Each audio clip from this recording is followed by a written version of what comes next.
Prisoner of the Stars. The military vessel Horizon Dawn hummed with mechanical efficiency as it cut through the darkness of space. Deep within its steel belly, isolated in a reinforced containment cell, sat a being unlike any human had seen before.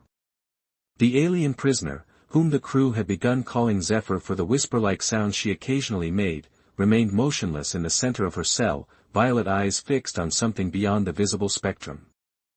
Commander Riker strode down the corridor, his boots creating a rhythmic echo that announced his authority. "Any changes?" he demanded of the guards stationed outside Cell 17.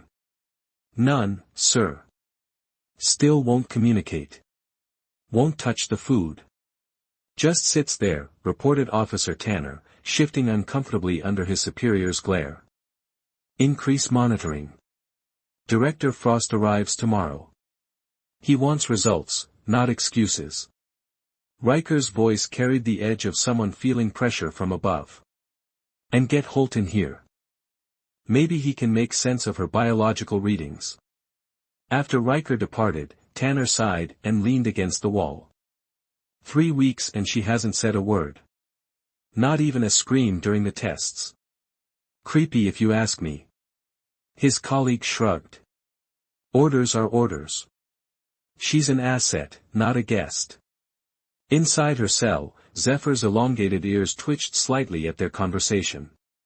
Though the humans assumed she couldn't understand their language, she comprehended far more than they realized. She had been analyzing them since her capture, learning their patterns, weaknesses, and the hierarchical structure of their military vessel. Knowledge was survival. Her slender fingers traced invisible patterns on the floor, mathematical equations that would have astounded Earth's greatest minds. The equations weren't just numbers, they were a silent form of meditation, a way to maintain sanity amid captivity. Her silver-blue skin had dulled since her imprisonment, losing its natural luminescence that once reflected the light of her home world's 3 moons. Down in Engineering Section 6, Dominic Reeves sat hunched over a terminal displaying the ship's power distribution. The Horizon Dawn's advanced systems required constant fine-tuning, especially with the mysterious drain coming from the containment level. Officially, he wasn't supposed to know about the alien prisoner, but rumors spread quickly in the confined ecosystem of a military vessel. "Another power fluctuation from Cell 17, he muttered, adjusting parameters to compensate. His dark eyes narrowed at the readings. "That's odd." The fluctuations followed a pattern, not random spikes but deliberate pulses. As an engineer with a background in communication systems, Dominic recognized the mathematical structure, prime numbers in sequence. This wasn't system malfunction. It was communication. Curious and against better judgment, Dominic accessed the security feed for Cell 17. The grainy image showed the alien sitting cross-legged, seemingly doing nothing, yet the energy reading suggested otherwise. She was manipulating the electrical field around her with microscopic precision. His fascination overrode his caution. Dominic had always been driven by curiosity rather than ambition, which explained why, despite his brilliant mind, he remained in a mid-level position while less capable colleagues had advanced. But this was extraordinary. "What are you trying to say?" he whispered to the screen. The next day, Dominic volunteered to check the environmental controls near the containment cells, fabricating concerns about temperature regulation affecting the ship's efficiency. The security officer barely glanced at his credentials before waving him through. Cell 17 was separated from the corridor by a transparent barrier reinforced with energy fields. Dominic approached cautiously, toolbox in hand, and began examining the control panel beside the cell. Through peripheral vision, he observed Zephyr. Up close, she was more humanoid than reports suggested, yet undeniably alien. Her limbs were too graceful, proportions slightly elongated, and those eyes, there were patterns within patterns in their violet depths, like fractals extending into infinity. As he worked, Dominic whispered barely audibly, "I noticed your signals. Prime numbers, right?" "I'm listening." Zephyr remained motionless, but he felt her attention shift. The air seemed to vibrate with tension. "I don't know if you understand me," he continued, pretending to adjust controls, but they're bringing someone called Director Frost tomorrow. It doesn't sound good. For several heartbeats, nothing happened. Then, the lights in the corridor flickered briefly, just enough to be noticeable, but not enough to trigger alarms. Dominic suppressed a smile. Contact. He finished his maintenance charade and left, mind racing with implications. That night, he couldn't sleep, instead poring over xenobiology research papers accessible in the ship's database. Most were theoretical, humanity having made limited confirmed contact with other intelligent species before Zephyr. The next morning brought the arrival of Director Frost, whose reputation preceded him. Tall, thin, with calculating eyes that missed nothing, he moved through the ship like a predator assessing prey. The crew straightened in his presence, conversations dying whenever he approached. Dominic observed from a distance as Frost and Riker headed toward the containment level, accompanied by a team of scientists carrying equipment he didn't recognize. Driven by concern, he returned to engineering and accessed the security feed. What he witnessed turned his blood cold. The examination was nothing short of torture. Frost's team extracted samples, applied painful stimuli, and recorded Zephyr's responses with clinical detachment. Throughout it all, she remained silent, not even a whimper escaping her lips, though her body trembled with pain. "This is wrong," Dominic muttered, hands clenching into fists. The military had painted this mission as scientific research, advancing human knowledge. But this was cruelty disguised as progress.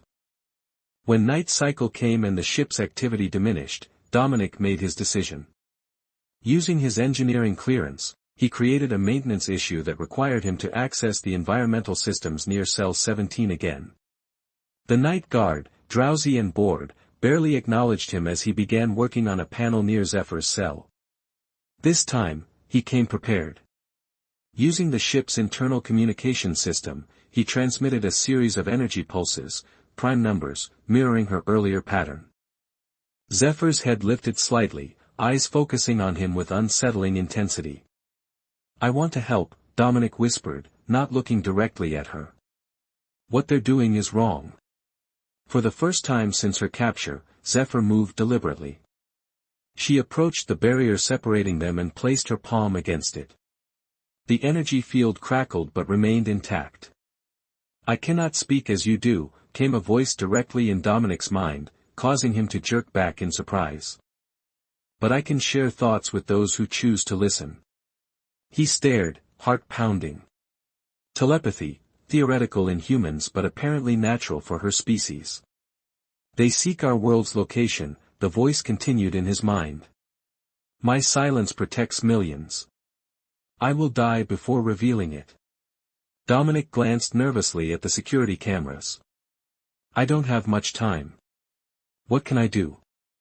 Zephyr's violet eyes seemed to look through him, assessing his sincerity. "You already have. You recognized me as a being, not a specimen. That alone gives strength." A noise from the corridor forced Dominic to resume his pretense of working. "I'll come back," he promised quietly.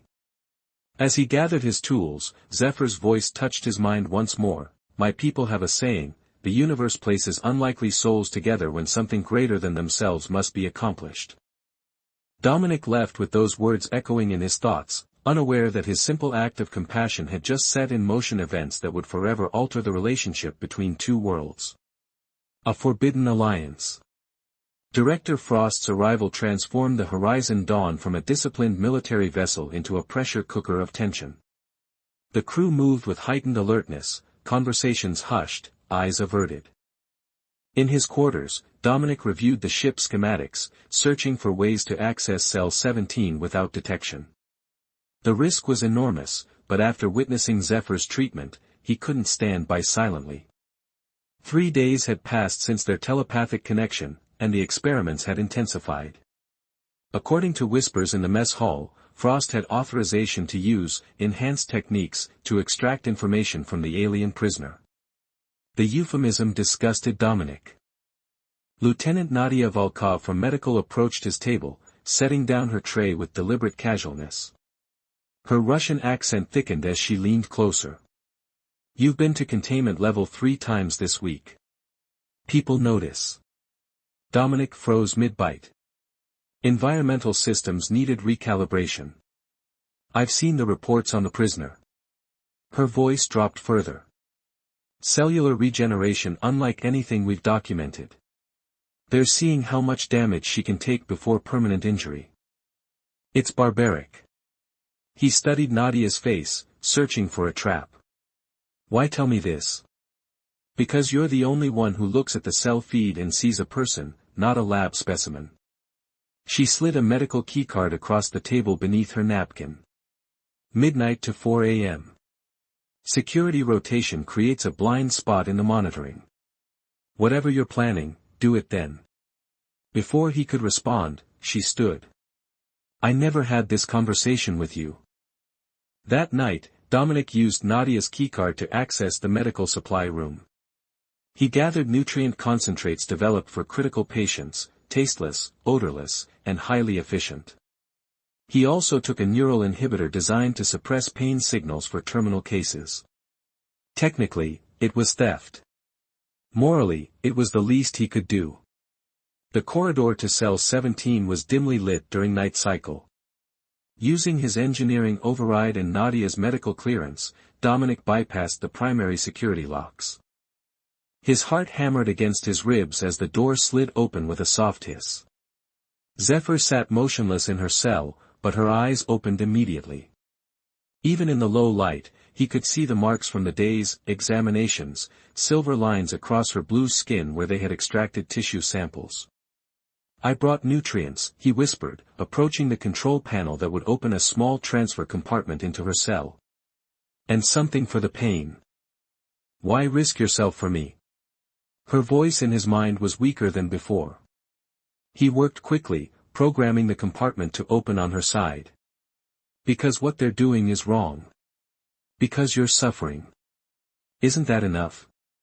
The compartment opened, and Zephyr retrieved the items, examining them curiously. Your species confuses me. Such capacity for cruelty, yet such capacity for compassion, often within the same individual. We're complicated, Dominic admitted, checking the time. 10 minutes before the next security sweep. The nutrient solution goes under your tongue. The blue capsule will dull the pain for about 6 hours. She followed his instructions, then moved closer to the barrier. They're growing impatient. Tomorrow they plan to use a neural scanner. It's invasive. Dominic's stomach tightened. Neural scanners were experimental technology, designed to extract information directly from brain patterns. The success rate was low, the damage often permanent. I need to get you out of here, he decided, the word surprising even himself.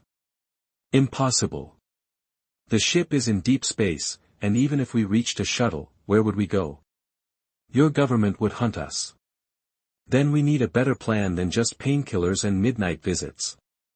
Dominic's mind raced through possibilities. What if we could communicate with your people? Let them know where you are. Zephyr's expression shifted subtly. The range would be impossible without. She stopped suddenly, head tilting as if listening to something beyond human perception. Someone comes. Dominic quickly closed the transfer compartment and moved to the environmental controls, resuming his maintenance pretense just as Officer Tanner rounded the corner. Reeves? What are you doing here at this hour? Suspicion laced his voice. Power fluctuations affecting life support, Dominic replied, forcing his voice to remain steady. Commander Riker wanted it fixed before it disrupted the research. Tanner frowned, unconvinced. I didn't see any work orders. It came directly from engineering. Check with Chief Larson if you want. Dominic named his supervisor, gambling that Tanner wouldn't wake a senior officer during night cycle for verification. After a tense moment, Tanner nodded. Wrap it up quickly. This area is restricted. When Tanner left, Dominic exhaled slowly. That was close.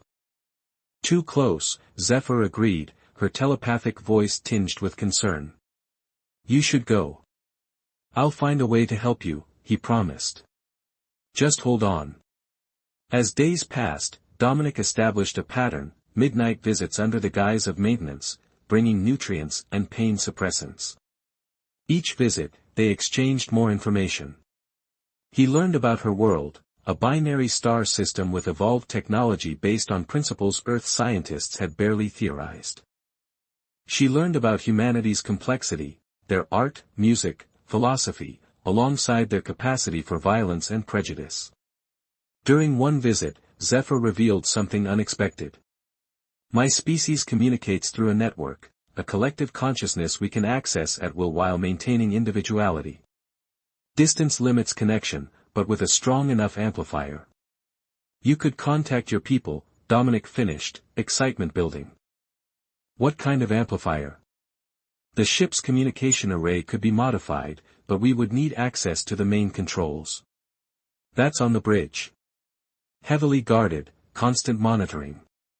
He rubbed his chin thoughtfully. "But there's a secondary communication station in engineering used for emergencies.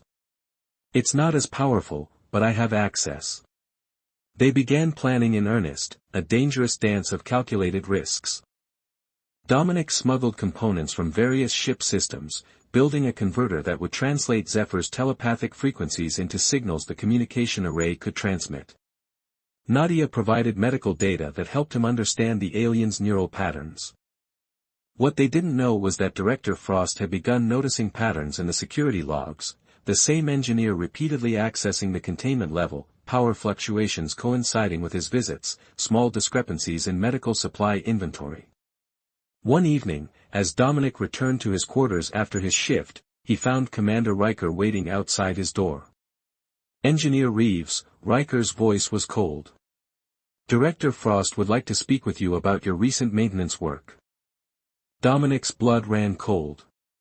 Discovery meant not just the failure of their plan, but likely charges of treason. As he followed Riker down the corridor, his mind raced. If they knew everything, Zephyr was doomed. If they merely suspected, there might still be a chance. The fate of two worlds now balanced on what happened next, and time was running out.